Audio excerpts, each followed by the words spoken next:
지난 시간에 우리가 죄형법정주의에 대해서 기본적으로 법률 유보, 그러니까 죄형법정주의는 그 법률로 범죄와 형벌에 대해서 정해야 된다라고 했을 때 그 법률이 그냥 막연한 의미의 일반적인 모든 법규를 의미하는 게 아니라 법률이라는 국회의회에서 제정하는 그런 법률을 의미한다. 그 의회는 이제 국민의 대표라고 하기 때문에 국민들 스스로 자신들의 기본권을 제한하는 그런 형벌이나 또는 금지되는 행위에 대해서 정하는 것은 민주주의 원칙에 부합한다 해서 법률에 정하도록 한다. 법률 유보. 그리고 다만 이제 입법 기술상 법률보다 하위 규범인 명령 등의 범죄의 구체적 내용을 정할 수는 있는데 한계가 있다라는 등의 내용을 말씀드렸고요. 그 다음에 이제 명확성 원칙, 법률에 정화돼 명확해야 된다. 다만 이제 명확하는 데에는 좀 한계가 있다. 그건 이미 예전에도 말씀드린 부분들입니다. 그리고 유추 금지와 관련해서 뭐 보통은 이제 유추 해석이라고도 하는데 좀 더 의미를 엄격하게 하기 위해서 유추는 이제 해석을 벗어나는 그런 것이라 금지된다 그런 의미라서요. 뭐 유추 해석이라 해서 틀렸다라고 할 수는 없겠지만 좀 더 엄격하게 하는 그냥 유추 금지 정도가 좋지 않을까 이렇게 보고 있습니다. 그래서 이제 지난 시간에 우리가 과거 국가보안법 위반 사건과 관련해서 외국에 살던 한국인이 국가의 허락 없이, 정부 허락 없이 북한에 방문했을 때 이것이 어떤 범죄가 되는가라고 했는데 이제 국가보안법에는 잠입 탈출죄 6조 1항, 2항 등의 잠입 탈출죄 이렇게 되어 있는데 우리가 일반적인 그냥 언어의 뜻으로 자세한 법률의 내용을 살펴보지 않았을 때 생각해 볼 수 있는 잠입과 탈출은 예컨대 북한의 간첩이 우리나라 땅에 몰래 들어온다고 할 때 잠입 그런 의미가 될 터인데요. 우리나라 사람이 북한에 들어간다면 그것 또한 잠입이 아니겠는가? 허가받지 않고.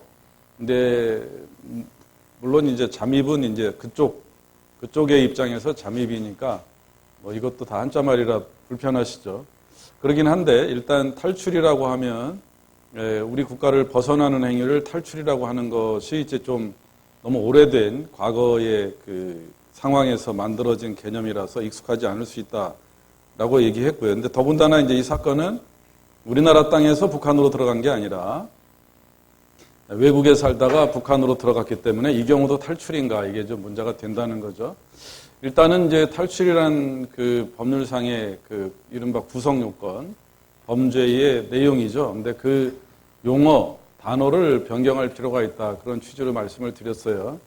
그러니까 국가 허락 없이 북한에 방문하는 것을 뭐 허락 없는 방문이라든가 뭐 또 이제 같은 국가보안법에는 허가 없이 북한 사람을 만나거나 연락하는 것을 회합통신죄 이런 것도 있거든요. 그래서 이렇게 오래된 60년대 만들어진 탈출이라는 개념이 이제 2000년대에 적용하려고 하니까 문제가 발생한 거죠. 우리가 이제 법 해석이 필요한 이유로서 법을 만들 당시와 나중에 사회 상황이 이렇게 유동적으로 변화한다. 그러니까 사실 뭐 60년대 법을 만들었을 때는 국가 자체가 함부로 외국을 나갈 수 없는 국가 허락을 받지 않으면 해외여행이 불가능했던 시대였거든요. 여러분은 뭐 나면서부터 그런 현상을 못 봤기 때문에 이해가 안 가겠지만 제가 학교 다닐 때만, 대학 다닐 때만 해도 그 해외여행을 국가 허락 없이 나갈 수 없었거든요. 그러니까 이제 탈출이란 말이 어느 정도는 좀 이상하긴 해도 뭐 용어상 잘못된 그러니까 거기에 적용할 수 없는 그런 용어는 아니다 이렇게 얘기할 수 있을지 모르지만 오늘날의 관점에서는 국민 누구나 자유롭게 해외를 나갈 수가 있고 또 어떤 나라든 방문할 수 있는 그런 상황에서 탈출이라는 용어가 조금 해석에서 문제가 된 것이죠. 근데 이에 대해서 대법원의 입장은 보통 탈출은 이제 어떤 물리적 장소를 벗어나는 개념이긴 하지만 외국에 있던 사람이 우리 국경 이미 우리 국경 밖에 있던 사람이 북한을 방문하는 행위를 탈출이라고 하는 것 자체가 사실상 그 모순도 있고 적용하기 어려운 개념이라 볼 수도 있겠는데 이른바 규범적 규범적 개념이라 그래서 규범적이란 말을 이제 많이 듣게 되실 거예요. 근데 좋은 의미도 있지만 사실은 이제 규범적이란 말을 좀 일반적인 말로는 법적인 개념이다 이렇게 얘기할 수가 있는 것이거든요. 우리가 이제 뭐 사람의 사망이나 출생 등에 대해서도 언제부터 법적으로 출생한 것이고 언제부터 사망한 것인가 이것 또한 일종의 규범적인 개념이라 할 수 있거든요. 근데 사실은 의학적 개념이 따로 있을 수 있잖아요. 그죠? 의학적으로 출생은 언제부터이고 그 의학적인 사망은 언제부터이고 상당히 여러 가지 그 관점이나 개념이 있을 수 있는데 규범적이라 하면 이제 법에서 바라보는 법적으로 판단하는 개념이라 할 수가 있겠는데요. 뭐 그 부분은 반드시 필요하죠. 예컨대 나중에 얘기하겠지만 정신이상이나 이런 부분에 대해서도 책임 무능력과 관련해서 의사들의 그 진단도 참고가 되지만 최종적으로는 법관이 결정하거든요. 그것은 이제 이른바 규범적 관점에서 결정한다 이렇게 보시면 되는 거예요. 의학적인 의사들의 판단을 100% 수용하는 게 아니라 규범적으로 법적으로 다시 판단해서 결정하는 게 있는데 그런 경우들을 우리가 이제 규범적이다. 뭐 필요한 부분이라고 볼 수도 있겠는데 가끔은 이제 규범적이란 말이 좀 애매하게 모호하게 쓰여지는 경우도 있다. 이 경우도 이제 이른바 규범적 영토 개념이다. 그러니까 물리적 공간으로서의 영토가 아니라 한국 사람이 국적을 가지고 있으면 이미 어디에 있든 그 국적 자체가 하나의 규범적 영토고 그 북한을 방문하는 행위는 금지된 행위이기 때문에 어떤 그 규범적 영토인 국적에서 벗어나는 행위다 이렇게 얘기하는 것인데 뭐 그럴듯하긴 해도 그렇다고 북한에 갔다 왔다고 해서 국적이 사라지는 건 아니잖아요. 국적이 박탈되는 건 아니잖아요. 국적을 박탈한다 해도 그것은 스스로 국적을 벗어나는 게 아니라 국가가 국적을 박탈하는 거기 때문에 거기에 탈출이란 말이 있을 수가 있겠는가. 그러니까 국적이라는 게 규범적 영토다 이런 말까지는 뭐 수긍할 수 있겠지만 허가받지 않고 북한을 들어갔다 해서 그 국적이라는 규범적 영토로부터도 벗어나는 행위다.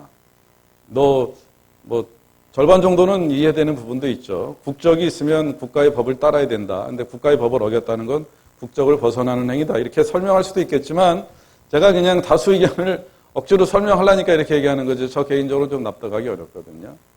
그래서 이것은 이제 해석이라는 건 이제 우리가 그 언어의 가능한 의미 안에서 해석을 하는 것이지 그 말, 그 단어의 뜻 밖으로 나가는 것은 해석이 아니라 유추다 그랬는데요.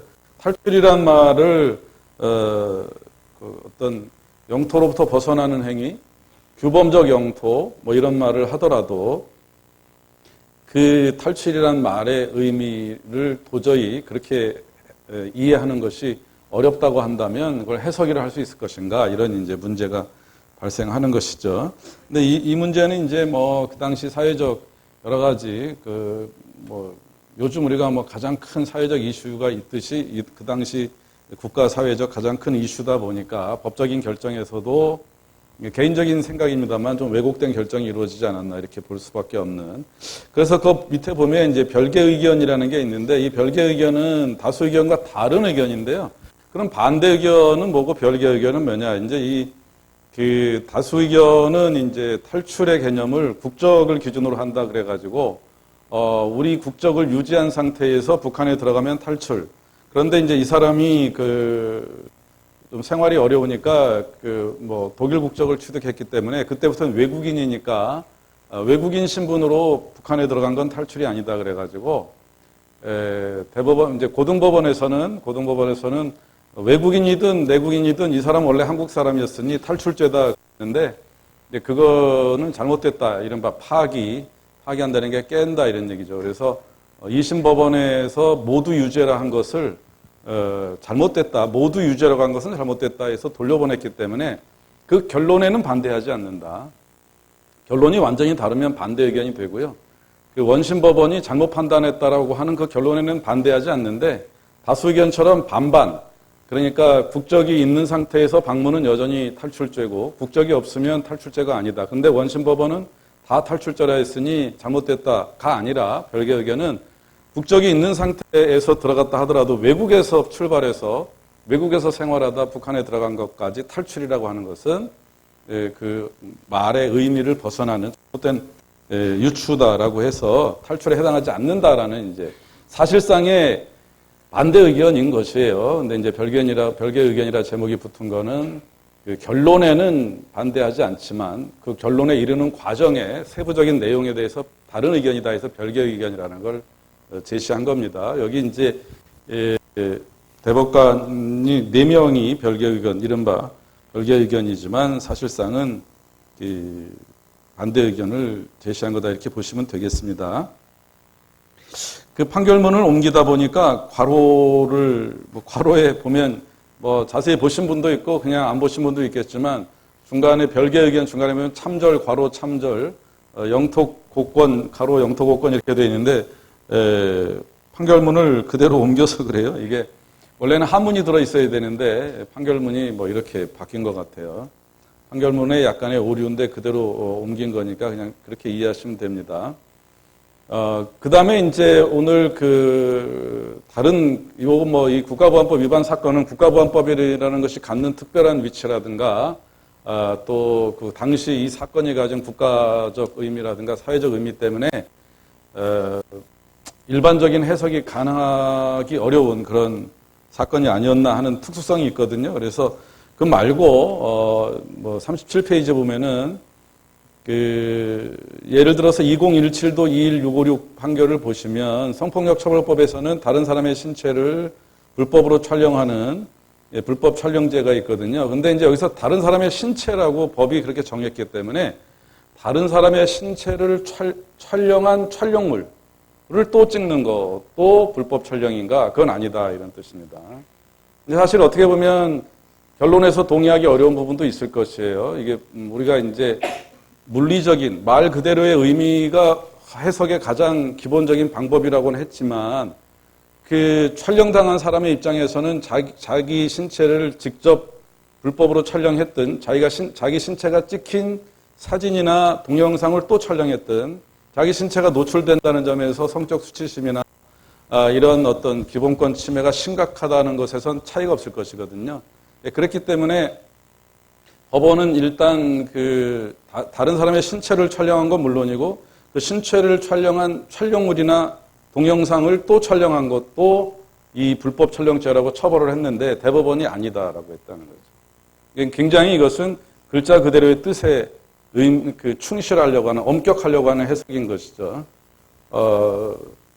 조금 애매하지요. 그런 부분이 있다라는 거죠. 그 다음에 이제 2011도 15057은 전자발찌 부착과 관련해서 이제 전자발찌는 속칭이고 위치 추적 전자장치가 이제 정식 명칭이죠. 근데 이제 이 위치 추적 전자장치를 부착하려면 검사가 이제 부착명령 청구라는 걸 합니다. 그러니까 이게 줄여서 부착명령이라고 그래요. 속칭 전자발찌를 발목에 채우는 거를 부착한다 해서 부착명령이라 하고 검사는 부착명령을 청구합니다. 성범죄 사건에서 형을 구형할 때 동시에 부착명령을 청구할 수가 있습니다. 근데 그 부착명령을 청구할 수 있는 요건, 일반적인 표현으로 전자발찌를 부착할 수 있는 요건에는 성폭력 범죄를 2번 이상, 2회 이상 범하여라는 요건이 있습니다. 2번 이상 해야 된다는 겁니다. 근데 이제 이 사건은 피고인이 거기 이제 여러 번 한 얘기지만 37페이지 아래쪽에 판결문, 우리가 한 얘기를 또 판결문에서 요약한 것이라고 볼 수가 있겠는데 죄형법정주의 원칙상 형벌법규는 문헌에 따라 엄격하게 해석 적용해야 하고 피고인에게 불리한 방향으로 지나치게 확장 해석하거나 유추 해석하여서는 안 되는 것이 원칙이고 판결문에서도 유추 해석이란 말을 쓴다라고 했습니다. 이는 특정 범죄자에 대한 위치 추적 전자장치 부착 명령의 요건을 해석할 때도 마찬가지다. 이렇게 기본 이론, 이른바 법리라고 흔히 부르는 이 기본 이론을 먼저 정리한 다음에 보여준 다음에 그 이론의 법리에 따를 때 이 사건은 어떻게 볼 것인가 했을 때요. 성폭력 범죄를 2회 범한다라고 한 것인데 이 사건은 이 피고인이 청소년일 때 성폭력 범죄로 소년 보호 처분을 받았었는데 다시 강간 상해죄를 범해서 검사가 이제 부착명령을 청구한 겁니다. 근데 청소년기에 그 성범죄를 저질러서 소년 보호 처분을 받았다면 이미 범죄한 적이 한 번 있는 것이고 이번에 또 강간 범죄를 저질렀으니 2회, 2번 범죄한 것 아니냐. 검사 입장에서는 그렇게 해석을 해서 부착명령을 청구했는데 대법원은 그게 아니다 이런 얘기거든요. 근데 이건 여러분이 되게 헷갈릴 거예요. 이 또한 법이 가진 약간 특별함이라 할 수가 있겠는데요. 법률가에 관심 없는 분들은 좀 특이하구나 이렇게 생각하고 넘어가시면 되겠지만 법률가를 하실 분들은 이런 부분에 대한 이해, 처음에 얘기했지만 구별할 수 있는 사고가 필요합니다. 우선 그 소년보호 처분은 물론 이 범죄 사건을 전제로 하긴 하지만 소년보호 처분은 형벌이 아닙니다. 그러니까 소년보호 처분에서 제일 무거운 게 소년원에 수용하는 것인데요. 소년원 수용도 과거에는 길어야 2개월, 2달인가 그랬습니다. 그런데 이제 뭐 소년들의 범죄가 점점 심각해진다 해가지고 6개월까지 늘어났거든요. 근데 뭐 또 이제 그 소년원이라는 말도 조금 안 좋은 이미지, 낙인의 효과가 있다 그래가지고 법상은 이제 소년원이라는 말을 내부적으로는 쓰지만 실제로 소년원 가면 소년원이라는 제목이 없고요. 무슨 학교다 이런 식으로 되어 있습니다. 요즘 그 어린 학생들이 좋아하는 무슨 컴퓨터 학교, 심지어는 뭐 예체능 학교라 그래서 그 뭐 드럼도 가르치고 노래도 가르치고 뭐 이런 학교라는 이름으로 운영을 합니다. 이제 그런 건 이른바 이제 처벌이 아니다라는 그 이미지를 또 그런 그 원래의 의미를 더 강조하려고 하는 것이죠. 소년보호 처분은 소년들에 대해서는 설령 이것이 범죄 사건이라 하더라도 처벌, 형벌을 부과함으로써 이 사람들이 계속 앞으로도 범죄할 수밖에 없는 그런 여건으로 내모는 것보다는 이 다이버전이라 해서 이렇게 우회한다 해서 그 청소년기에는 한 번쯤 또는 뭐 경우에 따라 뭐 2번씩 그런 일이 있는지 모르겠지만 처벌하지 않고 기회를 또 준다는 차원에서 교육한다 해서 이제 보호 처분을 하는 것이거든요. 근데 이 보호 처분은 형사법원에서 선고하는 게 아닙니다.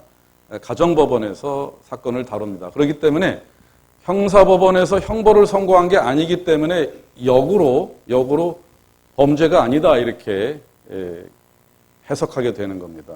이상하죠? 사실 이제 자연적인 그 시간 순서대로 하면 범죄 사건이고 경찰이 체포하고 수사하고 검사가 수사하지만 검사가 봐서 이것은 이제 소년법에서 옛날에는 소년법도 강의하고 그랬는데 요즘 소년법 강의할 그런 그 여건이 안 돼요. 소년 그 사건에 대해서는 검사가 소년법에서 말하는 이른바 검사 선의주의라는 게 있습니다. 검사 선의주의. 그러니까 검사가 좋은 뜻으로 그러니까 이게 한문이 그래서 문제예요. 검사가 먼저 결정한다 이런 뜻입니다. 먼저 검토한다 이런 뜻입니다. 선의라는 게 착할 선자가 아니고 검사가 좋은 마음으로 야 내가 보니까 너는 한번 내가 기회를 주고 싶어. 아니 내가 보니까 넌 안 되겠어. 이렇게 뭐 제멋대로 결정해라가 아니라 검사가 법원에 앞서서 먼저 검토한다. 의자는 이제 의논한다 할 때 그 의자거든요. 그래서 검사 선의주의라 해서 검사가 먼저 검토해서 검사가 가정법원에 보내거나 형사법원에 보내거나를 결정할 수 있습니다.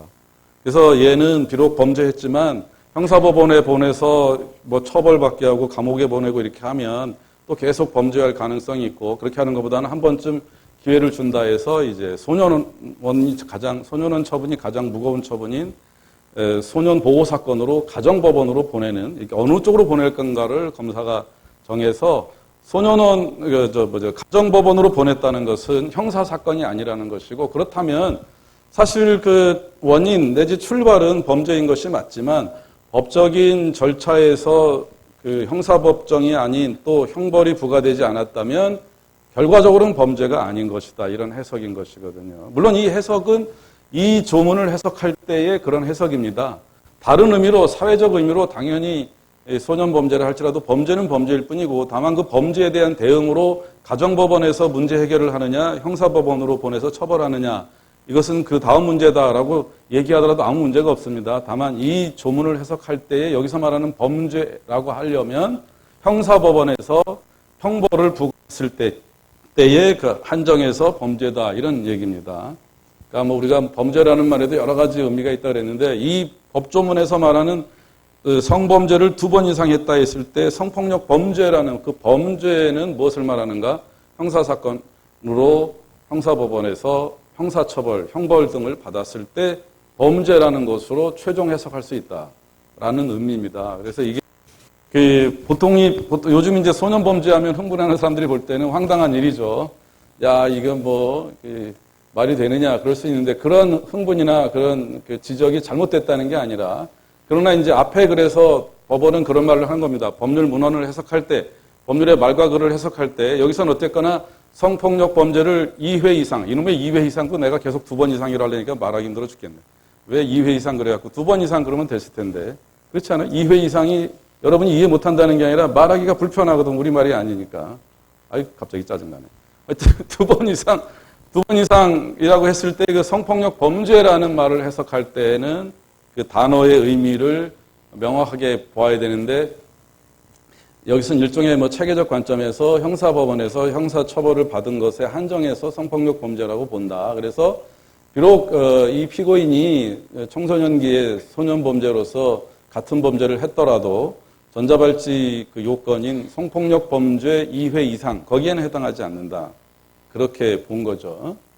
네, 이런 부분에 대해서 한번 여러분이 생각해 보시라. 항상 얘기하지만 결론을 뭐 저와 똑같이 생각하라거나 법원 판결의 결론이 언제나 옳다 이런 게 왜 이런 결론이 나오고 그 논리가 무엇이고 이유가 무엇인지를 이해하고 또 여러분 나름대로 생각해 볼 수 있는 거죠. 그 다음에는 이제 간단한 것들인데요. 2011도 6287 사건을 보면 약국 개설자가 아니면 의약품을 판매하거나 판매 목적으로 취득할 수 없다. 이게 이제 약사법에 이런 규정이 있거든요. 그 약은 매우 좋은 것이긴 하지만 위험하기도 하잖아요. 그래서 옛날 표어로는 약 모르고 오욕 말고 어쩌고 그랬는데 하여튼 약을 아무나 다루면 안 되고 뭐 이런 것이죠. 근데 문제는 이제 이 사건은 어떤 회사에서 자기 직원들에게 이 약을 그냥 무상으로 배포했습니다. 팔지 않았어요. 근데 이것도 약사법 위반인가라고 했을 때 판매라는 말과 그냥 주는 것, 뭐 여기서는 이제 수여라는 말로 이 수여는 뭐 피고인이 행동하면서 나는 수여다 한 건 아니고 그냥 주었다는 말을 이제 법률적으로 수여란 말을 써놨는데 판매를 금지한 약사법에 대해서 돈을 받고 판매한 게 아니고 그냥 나눠준 것도 약사법 위반인가? 이거는 또 아까와는 다르게 지금까지 아까 그 성폭력 처벌법에서 불법 신체 촬영이나 그 소년보호와 관련한 성폭력 범죄가 어떤 걸 기준으로 하는가? 이런 거와는 다르게 판매인데 판매를 금지하고 있는데 그냥 나눠준 것도 판매다 해서 처벌했거든요.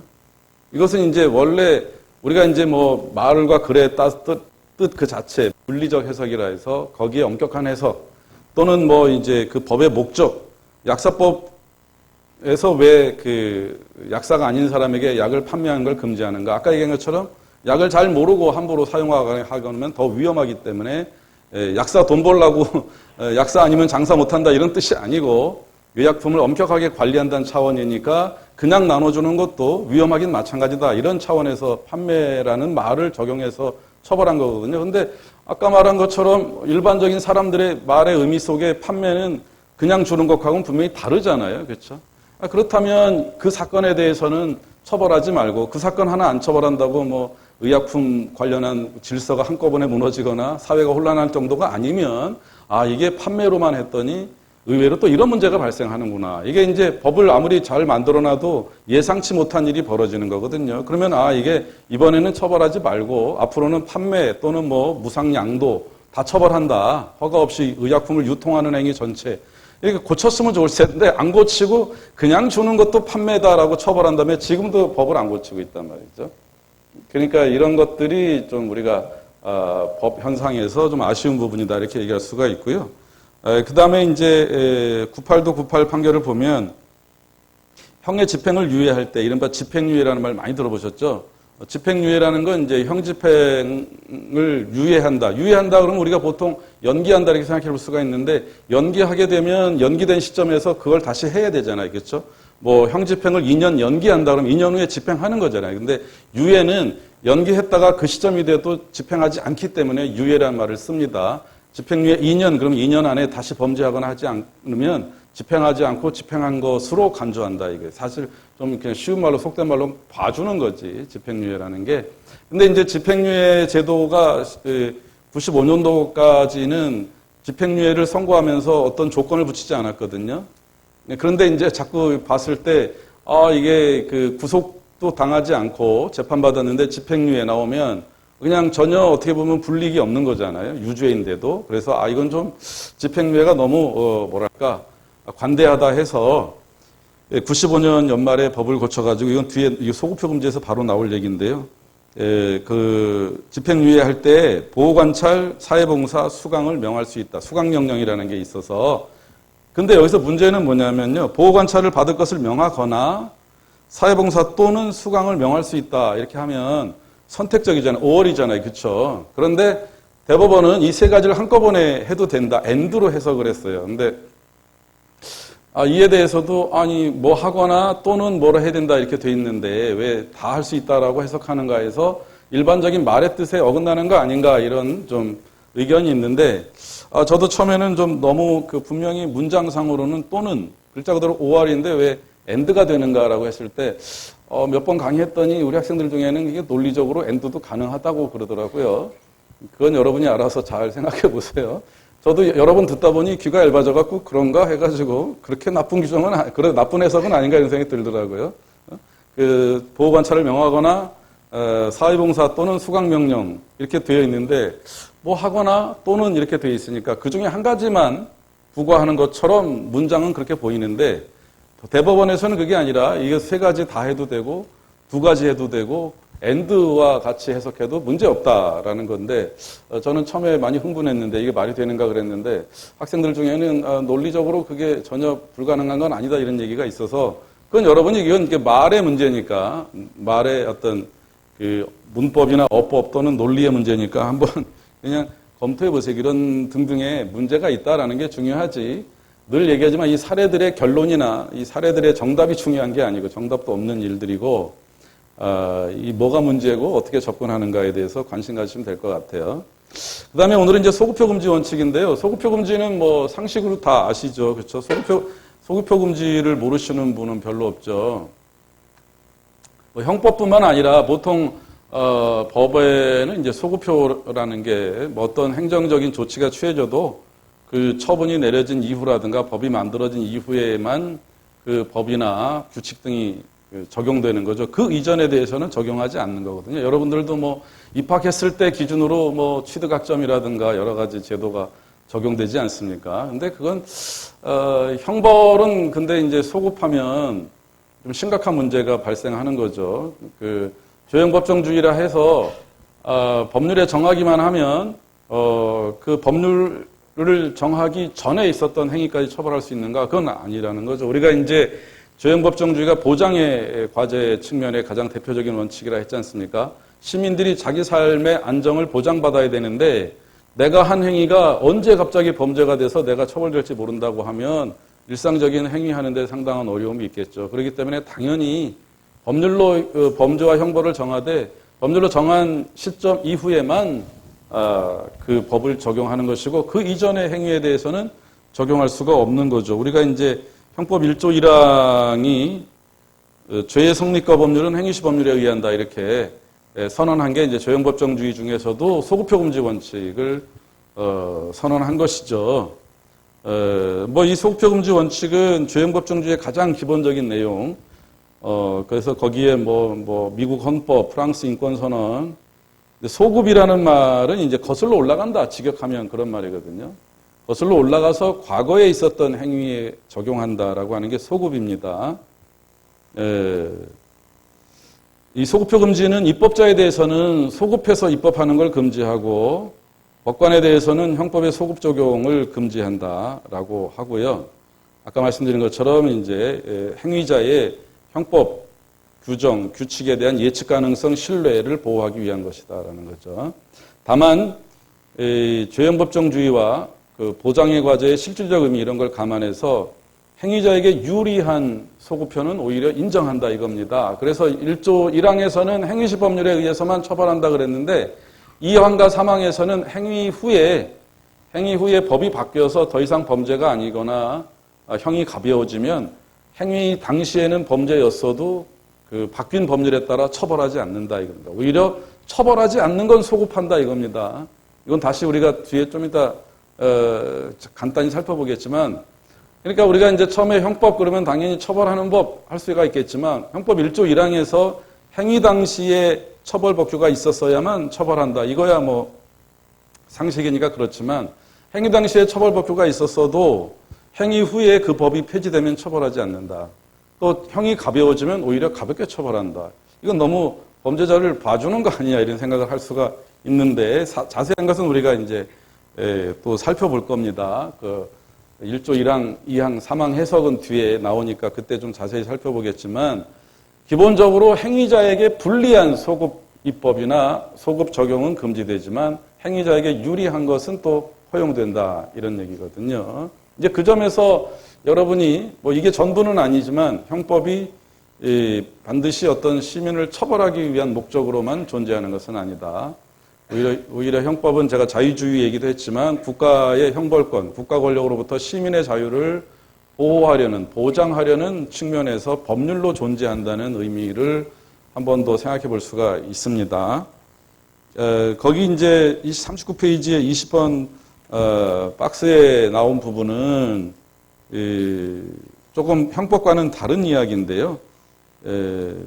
민법에서 이제 부가, 아버지가 혼인 외에 출생자, 혼인하지 않고 다른 관계에서 태어난 아들 또는 그 딸을, 자녀를 이것을 내 자녀로 인정한다 이런 뜻이거든요. 그러면은 당연히 그 아들, 딸 되는 관계, 부자 관계, 부녀 관계는 출생 때부터 되는 거죠. 아버지가 인정한 때부터 되는 게 아니죠. 그건 자연적인 이치 아니겠어요, 그죠? 혼인하지 않았는데 태어난 아들 또는 딸이 있다고 했을 때, 이들이 내 아들이고 딸이다라고 하는 그 법적인 인정을 그걸 이제 인지했다라고 하는데요. 했다면, 그 아들과 딸이 되는 시기는 아버지가 인정한 시기가 아닌 거죠. 원래 태어났을 때부터 내 아이인 거죠. 그걸 이제 출생한 시점으로 소급한다 이런 얘기인데요. 이와 같은 경우를 인지의 소급효라고 부르는데, 근데 형법에는 이제 가족 간의 재산 범죄는 강도나 뭐 송괴나 뭐 이런 죄를 제외하면 처벌하지 않거든요.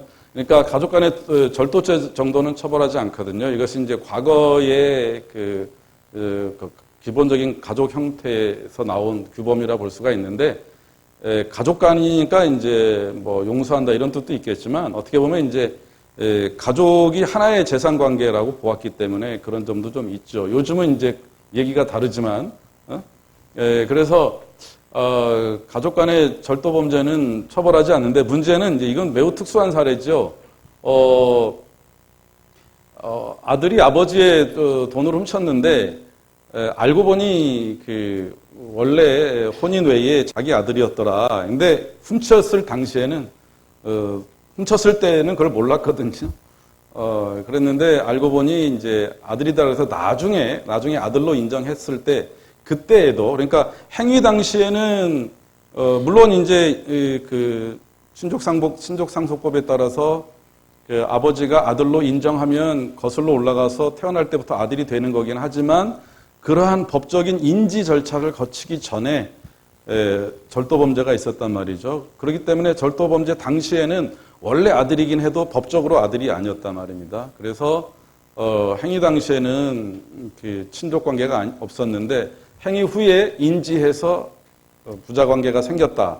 그런 경우에도 처벌하지 않는다. 이런 취지입니다. 이건 약간 그 법과 관점이 다른 거긴 한데, 이와 같이 이 행위자에게 유리한 법 적용에 대해서는 법이 매우 관대하게 적용된다. 그 점도 우리가 일반적으로 생각하는 형법의 관념과 좀 다를 수 있어서 한번 말씀드렸고요. 근데 이제 뭐 죄형법정주의도 뭐 근대 국가의 기본 원칙으로 다 인정되기 때문에 거기에 더 뭐 할 얘기가 있겠나 싶었는데, 좀 지금 우리가 뭐 명확성이든 유추든 또 소급효든 계속 세부적인 얘기를 하고 있는데, 소급효 금지도 마찬가지입니다. 아까 얘기한 것처럼 뭐 근대 법치국가에서 소급효를 인정하는 경우는 없다고 봐도 되는데, 문제는 더 할 얘기가 무엇인가라고 했을 때, 소급표 금지가 적용되는 범위가 어디까지인가, 그러니까 어디까지 적용되는가 하는 것인데요.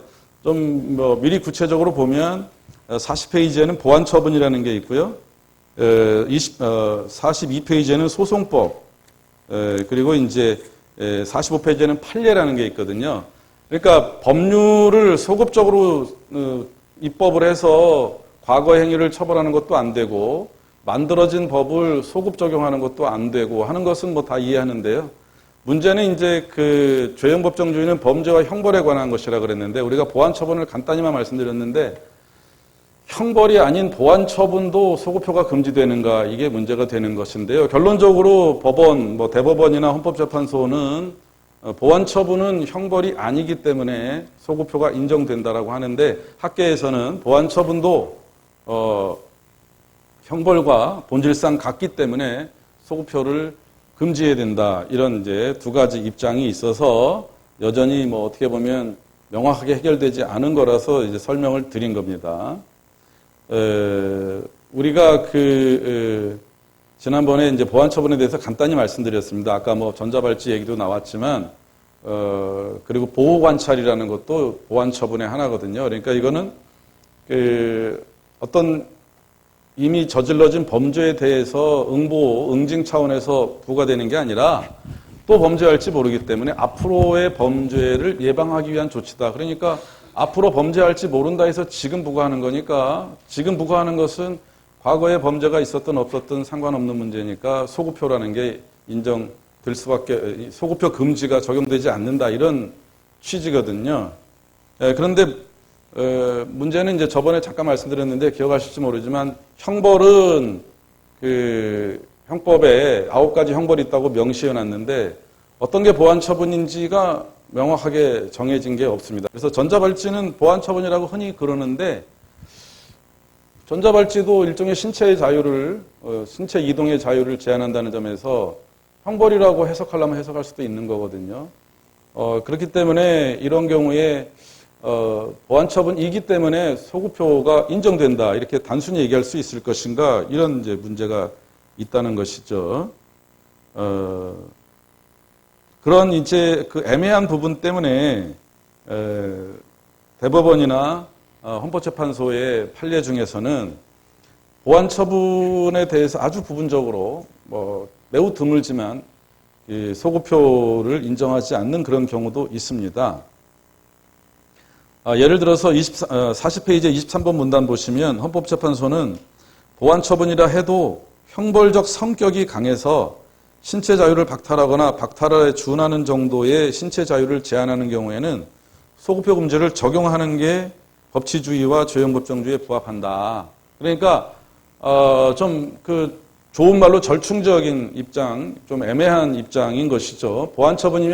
보완처분이니까 무조건 제한 없이 소급표가 가능하다, 이런 입장이 아니라, 보완처분이라도 형벌과 거의 가깝다면 소급표 금지를 적용하는 게 원칙상 맞다, 이렇게 얘기하고 있습니다. 그러니까 좀 사안별로 봐야 되지 않냐, 이런 얘기인 거죠.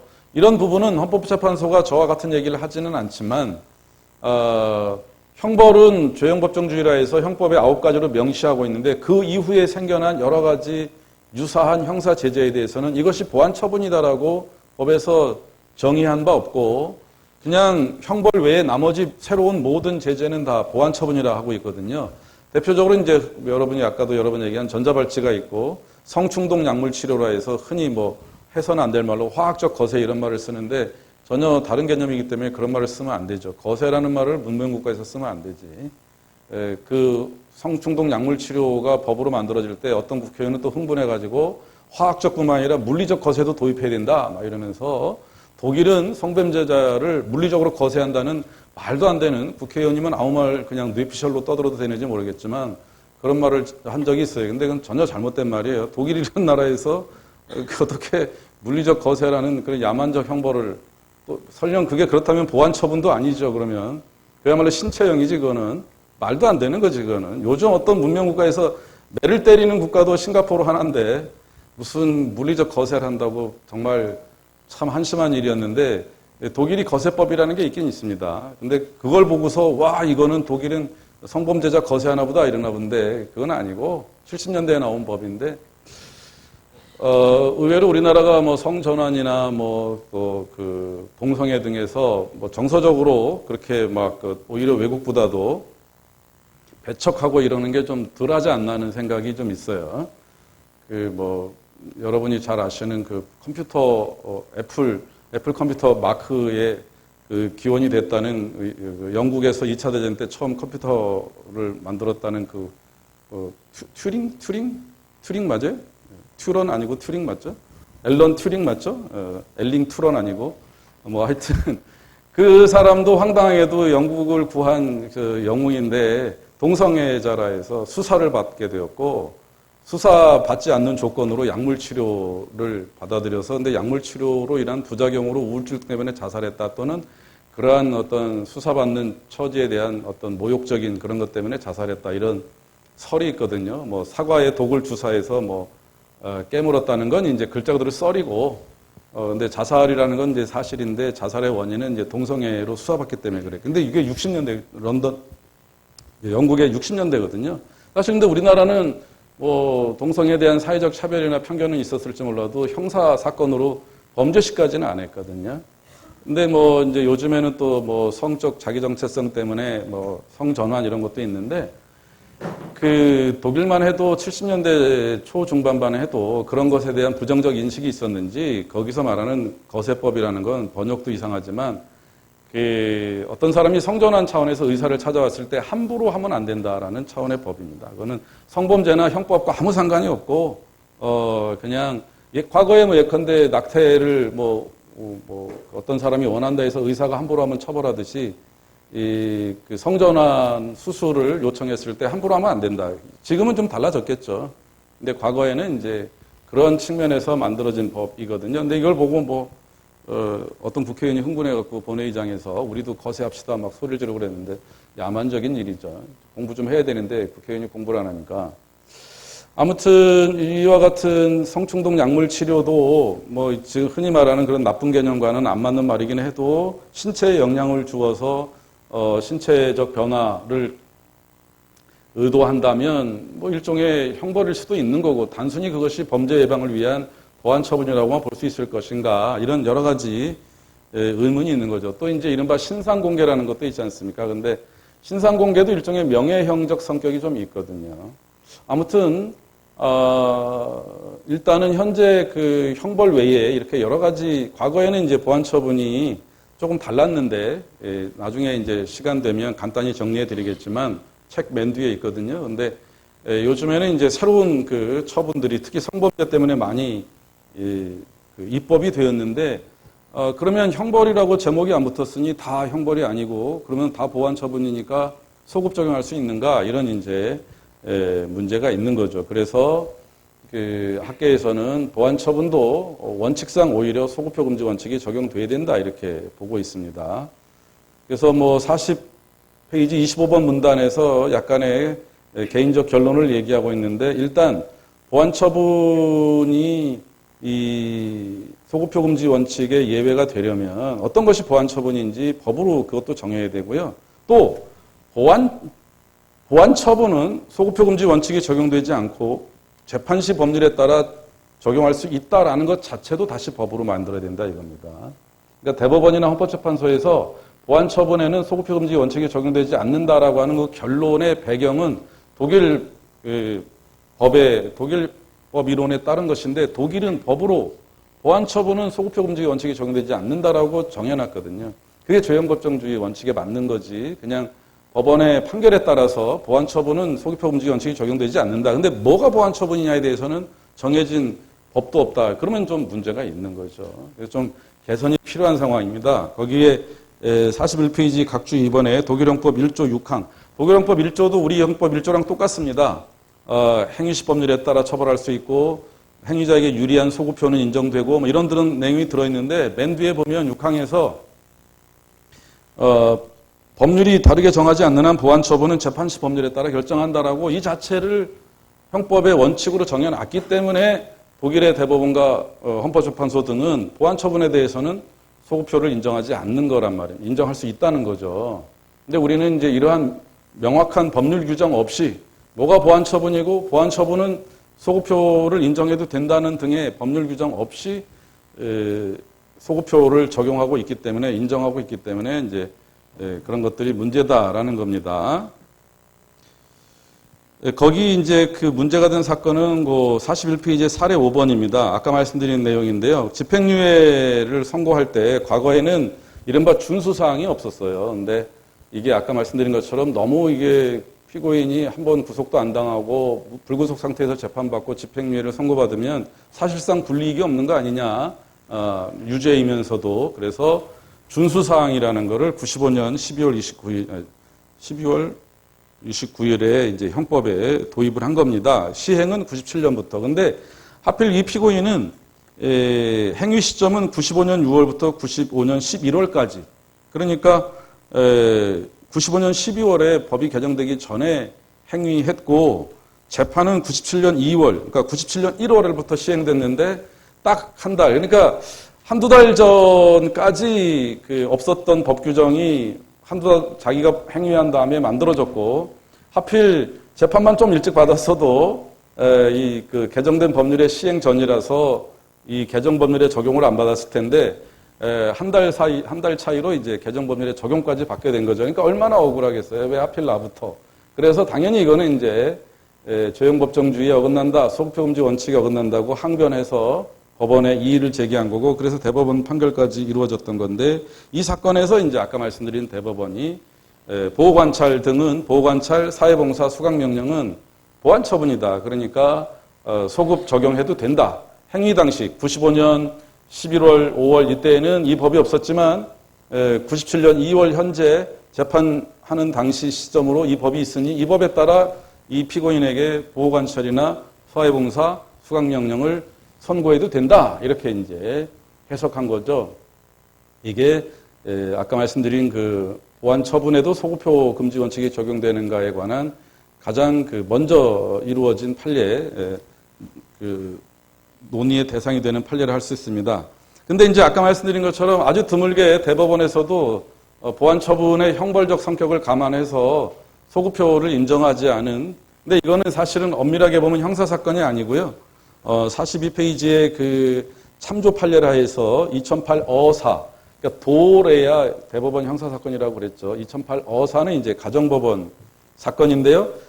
가정폭력 범죄 처벌에 관한 특례법, 예전에는 이제 이런 법도 없었어요. 이게 가정폭력, 이거 되게 오래된데 여러분에게는 오래됐지만 사실 우리 사회에서 가정폭력은 법이 관여하지 않으려는 그런 그 속성이 있는데 정도를 넘어서니까 이제 법이 관여하게 된 거죠. 그 여러분 지난 주말에 뉴스 안 보시죠, 여러분? 뉴스 보는 거는 그냥 아버지나 뭐 이런 아버지나 맨날 뉴스 보다가 TV 끌라 그러면 이제 안 잔다 이런다는 뭐 그런 맨날 나오는 짤이 있는데 여러분 뉴스 안 보시죠? 근데 그래도 형법 공부하다 보면 그래도 형법에 관련된 뉴스가 나오면 좀 보면 좋겠는데 아무리 사회 현상에 관심이 없더라도. 좀 다른 얘기인데요. 여러분이 주말에 뭘 했는지 엄청 피곤해 보여가지고 토요일 날 참사리기에서 많이 노셨나요? 근데 요즘 많이 학생들이 참여가 줄어든다고 그러던데. 근데 이제 주말에 뭐 크지 않은 사건인데 언론에 여러 군데서 나온 사건이 뭐 초코파이 한 개, 카스타드라는 과자가 갑자기 유명해졌어요. 그러니까 이제 어떤 사람이 어떤 회사의 협력업체 직원인데 그 협력업체 직원들이 드나들고 쉬는 그 일종의 휴가 공간 옆에 그 회사 사무실이 뭐 거의 경계가 애매한 채 있었나 봐요. 근데 거기서 뭐 언론의 보도니까 판결문을 아직 못 봤으니까 뭐 냉장고인데 냉장고에 초코파이를 보관하는지 모르겠는데 어쨌든 거기에 있던 초코파이 하나, 커스타드 하나 해서 과자 2개 먹었다고 절도죄로 고소가 돼가지고 그걸 기소한 검사도 이상하고 1,000원어치래요. 1,100원이라든가 1,100원. 뭐 그걸 또 계산했더만 우리가 박스째 사는데 초코파이나 카스타드는 한 개씩 사지 않잖아. 근데 n분의 1로 계산했는지 450원, 650원이래나 그래갖고 1,000원인지 1,100원인데 그거 훔쳐 먹었다고 회사가 고소를 했고 그다음에 검사는 그걸 기소했고 1심은 또 유죄라 그래가지고 벌금 5만 원, 1,000원어치 먹고 5만 원. 근데 이제 문제는 벌금 5만 원 정도야 정말 재수 없다 그러고 5만 원 내고 끝 하면 좋겠지만 이제 어쨌든 5만 원이든 만 원이든 형사적으로 유죄면 속된 말로 전과자가 되고 그 회사에서 근무를 할 수 없게 되나 봐요. 그러니까 직장을 쫓겨나게 생겼으니까 지금 제 2심 진행 중인데 뭐 지금까지 변호사비만 1,000만 원 썼다 그래요. 과자 2개 먹고 요새 뭐 소확행 그래갖고 작지만 확실한 횡령 그래갖고 뭐 회사 뭐 뭐죠 뭐 믹스 커피 이런 거 집으로 가져가도 되느냐 막 이렇게 그 논란이 있었는데 아무튼 그게 그냥 우스갯소리인 줄 알았더니 이제 횡령은 자기 회사 직원이면 이제 그 보관자 입장이라서 횡령이고요. 이 사람은 이제 그 회사 직원이 아니고 협력업체 직원이니까 절도가 된 거예요. 하여튼 근데 이게 그래서 이제 2심 판사 자체도 이게 이렇게까지 할 일인가? 아직 이제 2심 판사는 항소심 판사는 그 판결을 안 했는데요. 이게 이렇게까지 할 일이냐라고 하면서 한탄했다고 그래요. 그러니까 이게 왜 법으로만 해결하려고 하는가? 뭐 근데 뭐 이제 그 노조의 그 긍정적이지 않은 노조를 뭐랄까 이렇게 좀 뭐라고 표현해야 되나 이렇게 오히려 비판적인 중앙일보에서는 오히려 그 피고인이 뭐 노조 활동을 해가지고 찍혔다 뭐 이런 그건 중앙일보 얘기예요. 저 얘기 아니고. 근데 차라리 그런 게 있다면 이해는 하겠지만 그렇더라도 문제죠. 그걸 꼭 법으로 정말 납득이 안 가잖아요. 근데 설령 뭐 회사는 그랬다 쳐도 검사 판사는 뭐 하는가? 1심 판사는 그냥 기소유예해도 되고 1심 판사도 선고유예라는 게 있거든요. 형의 선고를 유예하는 게 있거든요. 근데 굳이 뭐 기소하고 유죄라고 해서 제가 이제 나이가 많아서 그런가 젊은 법조인들이 너무 기계적으로 법을 적용하는 거 아닌가. 이렇다면 정말 AI가 대체해서 할 말이 없겠죠. 사람이 어떤 판단을 한다는 것은 그런 기계적 법 적용이 아니라 여러 가지 상황을 고려해야 될 텐데 너무 그냥 법대로 해가지고 기소한 검사도 왜 기소했냐 그러니까 뭐 그 피해자가 합의를 해줘야 기소유예할 수 있는데 회사가 합의를 안 해주더라. 근데 그것도 말이 안 되는 거예요. 기소유예는 그런 조건이 있는 게 아니에요. 기소유예는 검사의 재량으로 하는 거지. 근데 이제 뭐 재량이라는 것도 근거는 있어야 되니 합의라는 걸 가지고 기소유예를 하는 관행이 있지만 그게 법은 아니거든요.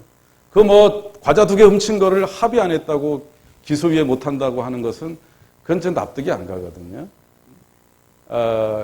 그래서 이렇게 법이라는 걸 이렇게 적용했을 때 그 언론도 마찬가지지만 일반 사회인들도 법이 갖는 의미가 뭘까 이렇게 생각하게 될 텐데 아무튼 그 법으로 해결하는 게 여러 번 얘기했지만 가장 좋은 방법은 아닌 것이죠. 뭐 이 사건이 앞으로 어떻게 결론이 날지 모르지만 근데 이제 가정폭력 문제도 뭐 과거에는 이제 이른바 뭐 그러니까 법은 가정의 울타리에 들어가지 않는다라는 옛날 그 격언이 있어요. 근데 이거 가정폭력은 법이 개입하지 않는 게 좋다는 건 오히려 또 좀 문제가 있는 생각이죠. 뭐 그래서 이제 가정폭력 처벌법이 이제 특례법이 만들어진 겁니다. 근데 여기에는 이제 그 사회봉사 명령을 부과할 수 있는 규정이 있는데 뭐 그 얘기가 길어졌으니 짧게 말씀드리자면 이제 이 사건은 법이 개정되고 나서 사회봉사 명령을 부과할 수 있는 시간이 더 많아졌는데 법원이 그 행위 당시 그 가정폭력 처벌법이 아니라 개정된 재판 당시 법에 따라서 사회봉사 명령을 더 많이 그 시간을 부과한 거거든요. 이에 대해서 그 대법원에서 이건 소급표 금지 원칙에 어긋난다 했어요. 그러니까 이것도 좀 특이하죠. 이건 이제 뭐 형사 사건이 아니라서 그랬는지 몰라도 근데 오히려 형사 사건에서 소급표 금지 원칙이 엄격하게 적용돼야 되고 그렇지 않은 아까 뭐 민법에 인지의 소급표 이런 얘기도 했지만 형사법이 아닌 다른 법에서는 소급표를 인정하는 경우도 꽤 있거든요. 근데 가정폭력 처벌법은 뭐 처벌법이라는 말을 들으면 형법의 일종 같지만 이 또한 아까 말씀드린 것처럼 가정법원의 문제고 그래서 소급표 금지 원칙을 오히려 좀 관대하게 해석해도 문제가 덜할 텐데 여기서 이 담당 대법관들은 좀 더 엄격하게 해석했습니다. 그래서 사회봉사명령 거기 밑줄 친 걸 보면은 사회봉사명령은 보완처분의 성격을 갖는 것은 사실이지만 형사처벌 대신 부과되는 것으로서 아까 헌법재판소 얘기처럼 형벌적 성격이 강하다는 취지로 얘기하면서 그렇다면 원칙적으로 형벌 불소급의 원칙을 적용하는 게 맞다. 형벌은 아니고 보완처분의 성격을 갖는 게 맞는데 형벌 불소급의 원칙을 적용해야 된다 이렇게 얘기하고 있으니까 정말 지금 이 보완처분의 문제는 뭐 대법원과 헌법재판소의 기본 입장은 있지만 완전히 이게 확정적이다, 논란의 여지가 없다 이렇게 말하기는 어렵다는 거죠. 그래서 뭐가 보완처분인지 좀 정해야 되고 보완처분에 대해서 소급표를 인정한다는 취지의 법률 자체가 또 만들어져야만 문제가 해결될 수 있다 이런 생각을 말씀드린 겁니다. 그 다음에 조금씩 어렵거나 좀 지루해지죠. 괜히 공부하기 시작했다. 다행히 그 드랍이라는 게 있어서 얼마나 좋은가 이런 생각을 하시면 안 돼. 그 드랍은 원래 계속 안 하던 건데 뭐 학생회가 계속 드랍 그래가지고 들어주긴 했는데 드랍을 들어주긴 했는데 글쎄요. 그게 그냥 뭐랄까 편리한 수단으로 쓰면 안 되지. 불가피한 사정이 있을 때만 해야 되겠죠. 뭐 이 수업 때문에 하는 얘기는 아니에요. 농담이고. 지금 온라인 수업도 아무래도 조금 소홀할 소지가 있는데 어디까지나 이동의 편의나 불가피한 사정을 감안해서 온라인 수업도 병행하는 건데 온라인을 우리의 서로의 신뢰에 어긋나게 그냥 한낱 편리한 수단으로 쓴다면 굳이 온라인 병행 수업을 할 필요가 없지. 그냥 오프라인으로만 수업하는 게 맞겠죠. 좋은 것을 계속 이용하지 못하게 하는 서로 간의 신뢰를 무너뜨리는 일은 있으면 안 되죠. 그러니까 기왕에 시작한 수업이면 열심히 해야 되는데 조금 어려운 얘기지만 한 가지만 더 말씀드리자면 이제 소송법 우리가 이제 범죄와 형벌에 대해서 법률로 정해야 된다. 우리가 이제 실체법, 절차법이란 말을 했잖아요. 범죄가 어떤 행위가 범죄가 되고 그 범죄에 대해서 어떤 형벌이 부과된다라는 그 범죄와 형벌의 내용, 실체에 대해서 법률로 정해라 그랬으니까 근데 이제 절차법, 소송법은 범죄가 무엇이고 형벌이 무엇인지 그 실체를 정하는 법이 아니고 범죄를 저질렀는지 또 그 범죄를 저질렀는 게 확인됐다면 어떤 형벌을 부과할지를 결정하는 그 절차, 그 범죄 여부를 확인하고 형벌을 선고하는 절차에 관한 법이니까 범죄와 형벌 그 내용 자체, 실체에 관한 법은 아니니까 죄형법정주의와는 다른 것 아니냐. 이게 이제 소송법의 문제입니다. 그래서 기본적으로 실체법, 범죄와 형벌의 내용, 실체에 관한 법이 아닌 절차법인 소송법에는 죄형법정주의라든가 소추금지 원칙이 소추 맞지? 소추금지가 아니라 소급. 왜 아무도 안 이상하다고 그러지? 소추는 수사 기소하는 걸 다 소추 안 하면 안 되지.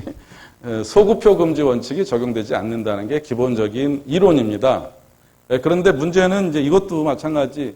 죄형법정주의의 형식만 볼 게 아니라 법률이다, 범죄다, 형벌이다라는 것의 형식만 볼 게 아니라 실질적인 측면, 보장의 과제라든가 법적 안정성 이걸 감안하면 소송법 규정이라 하더라도 범죄의 성립과 처벌에 직접적인 영향이 있는 규정은 소급표를 금지해야 된다라는 게 학계의 다수 입장이고 법원도 또는 입법자도 그러한 원칙에는 공감하고 있습니다.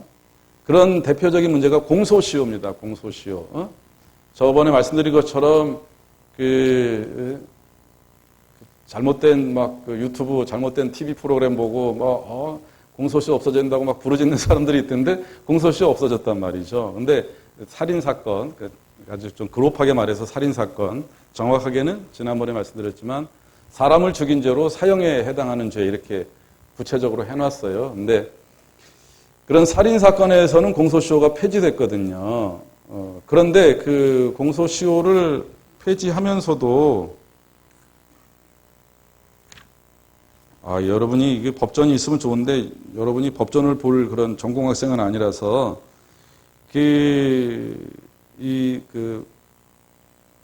공소시효를 폐지하면서도 그 폐지하는 법률, 그 개정 법률에서는 개정된 내용은 개정된 이후의 행위에 대해서만 적용한다 이렇게 해놨어요. 그러니까 그 법 개정 이전에 벌어진 살인죄에 대해서는 그 공소시효가 여전히 남아 있는 거죠. 그러니까 이거는 만약에 그러한 그 부칙이 없었으면, 그러니까 법 개정 이전의 행위에 대해서는 그 공소시효를 폐지한 그 규정을 적용하지 않는다라는 명확한 규정이 없었으면 해석이 발생했겠죠. 그러면은 공소시효가 폐지됐는데 요 폐지하기 전에 있었던 범죄도 공소시효가 이제 없는 겁니까? 아니면은 그거는 공소시효를 여전히 갖는 겁니까? 논란이 있을 뻔했는데 입법자가 아예 그냥 미리 명확하게 공소시효는 폐지하는데 폐지하기 전에 있었던 범죄에 대해서는 공소시효가 여전히 적용된다. 앞으로 있을 범죄에 대해서만 공소시효를 적용하지 않는다라고 해서 해석의 혼란을 막았는데, 근데 만약에 그런 그 명확한 규정이 없어서 해석이 필요하다면 법원과 헌법재판소 입장은 공소시효 문제는 소급 가능하다는 거거든요. 왜냐하면 공소시효는 범죄가 무엇이다, 형벌이 무엇이다라는 규정이 아니잖아요.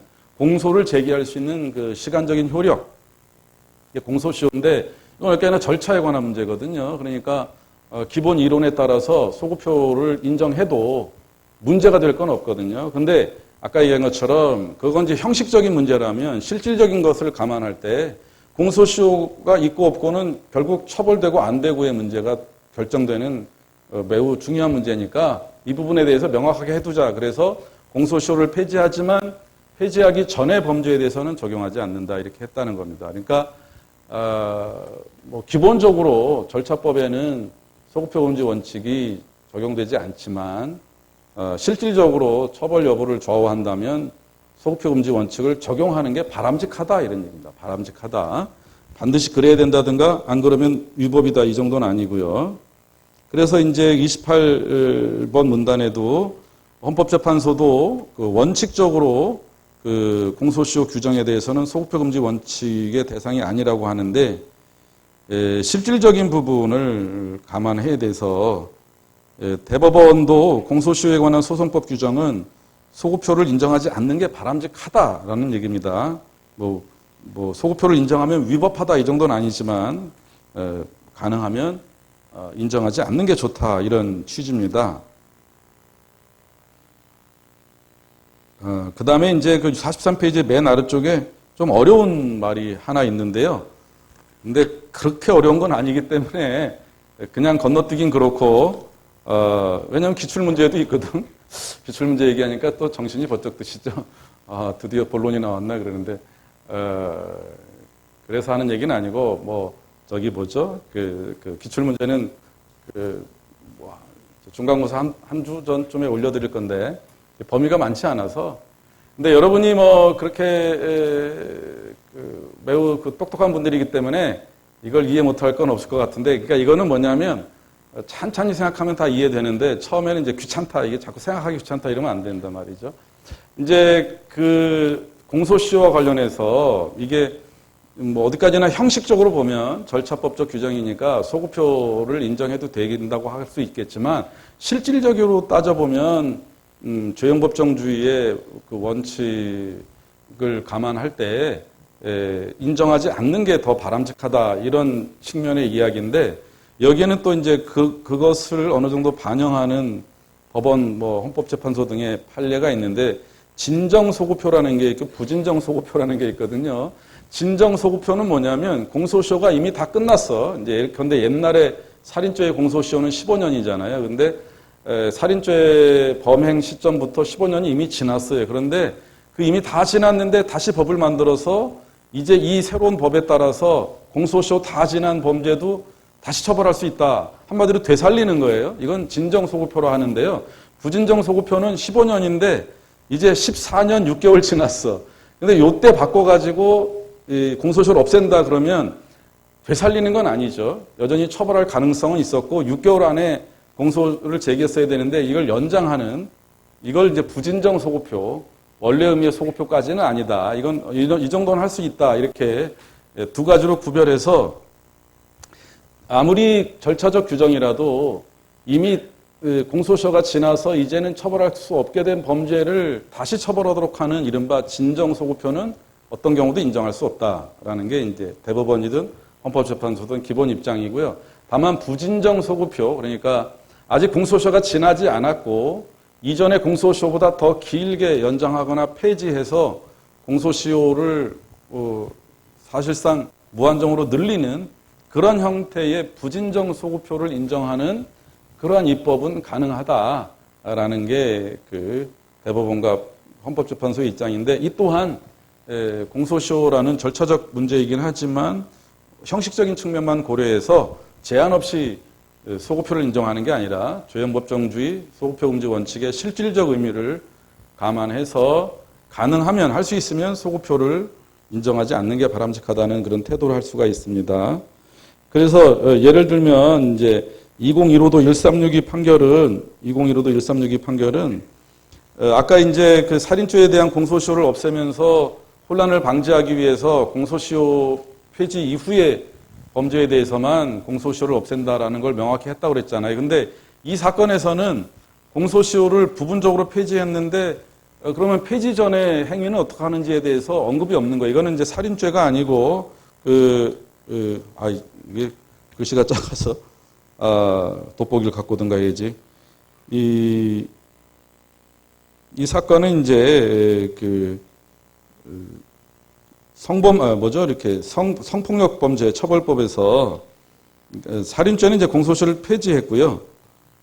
성폭력 범죄 처벌법에서도 부분적으로 성범죄에 대해서 공소시효를 폐지했거든요. 근데 여기에는 이제 형사소송법과는 달리 소급표가 인정되는지 안 되는지 명확한 규정이 없었는데, 이 경우에도 몇 가지를 감안할 때 소급표를 인정하지 않는 것이 더 타당하다. 그래서 원심이 공소시효가 완성되면 면소라는 걸 선고하거든요. 이 말은 좀 어려울 수 있겠는데, 면소, 그냥 소송에서 면제해준다. 무죄랑은 좀 다른 얘기입니다. 무죄는 아니잖아요. 공소시효가 끝났다는 것은 무죄와는 다른 얘기잖아요. 그래서 면소를 하는데 1심 판결은 유죄라 그랬는데 원심 2심 판결은 면소라 해서 공소시효를 인정을 했습니다. 그러니까 이에 대해서 대법원이 2심이 맞다 이랬단 말이죠. 그러니까 이것도 여러분이 내용을 다 기억하라는 게 아니라, 저거 뭐 어떻게 다 기억하겠어요. 가능하면 그 박스 안에 있는 판례는 여러분에게는 시험 범위가 아니에요. 나중에 시험 범위를 다 알려드리겠지만, 이거는 그냥 샘플이니까, 기본적으로 이제 범죄와, 죄형법정주는 범죄와 형벌을 법률로 정해라 이런 뜻인데, 그 범죄와 형벌은 범죄와 형벌의 내용, 즉 실체를 법률로 정하라는 그런 뜻이지요. 그래서 형식 논리에 따르면 실체가 아닌 절차를 규정하는 소송법에 대해서는 소급표 금지 원칙이 적용되지 않는 것인데, 근데 이걸 너무 그렇게 기계적으로 형식적으로만 법을 적용하면 실질적인 의미가 사라질 수 있기 때문에 소급표를 금지하는 실질적 의미를 고려할 때 절차법이라도 처벌 여부를 직접 좌우하는 그러한 규정의 경우에는 소급표를 인정하지 않는 것이 해석상 바람직하다라는 게 판례의 기본 입장이고, 학계에서는 더 나아가서 소송법 규정도 원칙적으로 소급표 금지 원칙을 적용하는 게 더 바람직하다라고 더 넓게 해석을 하고 있습니다. 그 정도로 이해하시면 될 것 같아요.